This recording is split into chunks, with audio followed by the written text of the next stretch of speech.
बिस्मिल्लाहिर्रहमानिर्रहीम अस्सलाम वालेकुम नाज़रीन तो सने पे झोक टीवी वसेब दी आवाज और मैं तो अपना मेजबान रिजवान हुसैन नाज़रीन इन टाइम असां झोक टीवी दे लाइव स्टूडियो के अंदर मौजूद हैं जिमें के झोक टीवी को 10 साल मुकम्मल थींदे पैन ये टाइम मेरे वसबे दा मेरे खिते दा बड़ा खूबसूरत हवाला जनाब राणा मोहम्मद फराज नून साहब सराकिस्तान डेमोक्रेट पार्टी के चेयरमैन मेरे नाल मौजूद हैं। सब तो पहले तो आप दियां मोहब्बतां दे थोरहत हैं कि आप हमेशा झोक टीवी दे नाल गुफ्तगू करने का मौका भी फराहम करें तो झोक टीवी के हर इवेंट को हर प्रोग्राम को अपनी जिम्मेवारी और अपना प्रोग्राम समझ के उनके शामिल भी थी। जी राणा साहब माशाल्लाह अज तुहाडे अपने वसबे दा बल्कि मैं इवें भी आखा कि सराइकी कौम का इकलौता चैनल जिन्हें हमेशा तो पूरे पाकिस्तान दे सराइकी कौम दे हर मौके को हर इशू को हाईलाइट किया। अज को 10 साल मुकम्मल थे असा रल मिल के अज उनका जश्न भी मनाया तो क्या फरमाइश हो थे?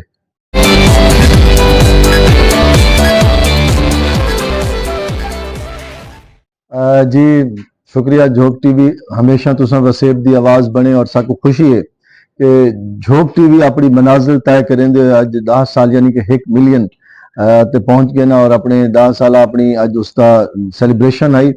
बहुत सारे वसेबजादे नुमाइंदे सियासी समाजी शख्सियात और वसेब दे नामवर जड़े लिखारी हैं सहाफ़ी हैं वो भी अज इस तकरीब का हिस्सा हैं। मैं मुबारकबाद भी पेश करे सा और नाल मैं समझदा कि झोक टीवी हुण एक चैनल नहीं रहा सिर्फ एक इदारा बनता वैंदा है और उनके नाल इन्हां दा जिहड़ा रफाई काम आई इन्हां लंगर का आगाज किया बड़े रफाई काम शुरू किए वो भी अलहमदुलिल्लाह ना अपनी महदूद वसाइल दे नाल दोस्तों का जो भी थोड़ा बहुत तावन है उनके नाल अपनी हिम्मत ते जुरत दे नाल उन्हां को अगा वधाया। मैं समझदा वसेब दा एक मौसर चैनल होना बहुत जरूरी है जैको जैदी कमी को झोक टीवी आके पूरा किया और मजीद को अच्छे एहसन तरीके नाल पूरा करेंदा भी है।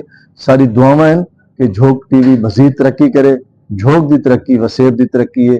वसेब की तवाना आवाज उत्ते पहुंचाने वास्ते झोक टीवी का मजीद मजबूत होना बहुत जरूरी है। इंशाअल्लाह मैं उम्मीद करेना कि अगले साल जल्द सेलिब्रेशन मनेसूं झोक टीवी सैटेलाइट चैनल बन चुका उसी। जी बहुत शुक्रिया बहुत मेहरबानी। Thank you.